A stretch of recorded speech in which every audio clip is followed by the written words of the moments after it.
उसने देखा कि दो लोग आपस में बातें कर रहे हैं और उनकी पीठ दिखाई दे रही है। उसने उनके पास जाकर बोला, क्या तुम मुझे घर जाने का कोई छोटा रास्ता बता सकते हो इतना?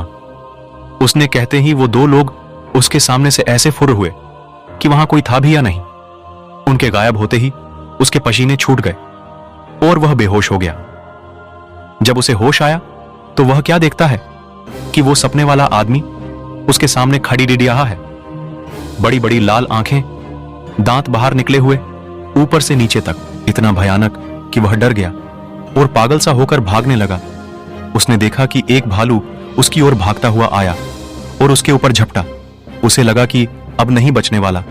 उसके तो होश ही उड़ गए। वह एकदम बैठ गया और वह भालू ऊपर से निकल के नीचे गिरते ही वह आदमी बन गया। उसके गाल पिचके हुए हाथ, टेढ़े और पैर, उलटे ये लंबी दाढ़ी और दांत होठ, कटकर बाहर निकले हुए राजीव तो बस उसे देख रहा था, पर उसके होश ठिकाने नहीं थे। वह वहीं पर गिर पड़ा। इधर घर वालों को चिंता हो रही थी कि अंधेरा हो गया, राजीव अभी तक क्यों नहीं आया। उसके बड़े भाई ने कहा कि अभी आता ही होगा। सब लोग जब इंतजार करके थक चुके थे, रात के 10 बज चुके थे। अब उसके भाई को लगा शायद कुछ तो गड़बड़ है। कुछ लोगों ने कहा, चलो ढूंढते हैं, क्या पता इतने बड़े जंगल में कहां क्या हो गया होगा। सब लोग लाठी भाले टार्च लेकर उसे ढूंढने निकल पड़े। उसका भाई अपाहिज था, वह एक पैर से चलता था, इसलिए उसके पिताजी ने कहा, बेटा तू यहीं रह, अपनी माँ और बहन के पास हम लोग जाते हैं, कुछ खबर होगी तो हम बताएंगे। पूरी रात जंगल में ढूंढते हुए हो गई, पर उसका कुछ नहीं पता चला। जहां तक वो लोग जाते थे वहां तक सारा जंगल छान मारा, मगर राजीव का कोई पता नहीं। सब लोगों ने कहा कि अभी घने जंगल में जाना ठीक नहीं है, अभी सुबह होते ही चलेंगे। अभी 4 बजे हैं, अभी 1 घंटे में सुबह हो जाएगी।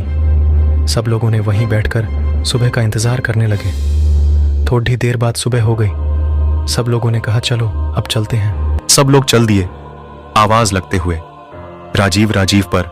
राजीव बेचारे की भूख प्यास के मारे वो हालत हो गई थी कि वह सुध-बुध खो बैठा था।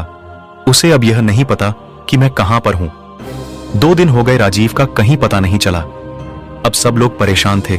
उधर राजीव का भाई बहुत व्याकुल था, बेचारा कुछ कर तो नहीं सकता था। वह जाकर अपने सामने खड़ी डिडे हुए नीम के पेड़ के नीचे गड्ढा खोदने लगा और कहने लगा, मेरा भाई आएगा, मेरा भाई आएगा। वह कहे जा रहा था। दोस्तों, उस नीम पर वह रोज सुबह ढूंढ चढ़ाते थे, उसे अपने देवता का निवास मानते थे। इधर उसके भाई की पुकार सुन के उनके देवता निकल पड़े डढ़े। उधर रात हो गई थी और राजीव को उन भूतों ने घेर रखा था। भाई वह खुद बता रहा था। भाई क्या बताऊं, उस रात की बातें याद करके मैं अभी भी डर जाता हूं। वहां पर इतने भूत एक साथ मैंने क्या, किसी ने सपने में भी नहीं देखे होंगे किसी की गर्दन। अलग कोई बिना आंख कान, कोई ढांचा मेरे चारों तरफ तांडव कर रहे थे। मैं कभी जिंदगी में सोच नहीं सकता कि ऐसा दिन भी आएगा।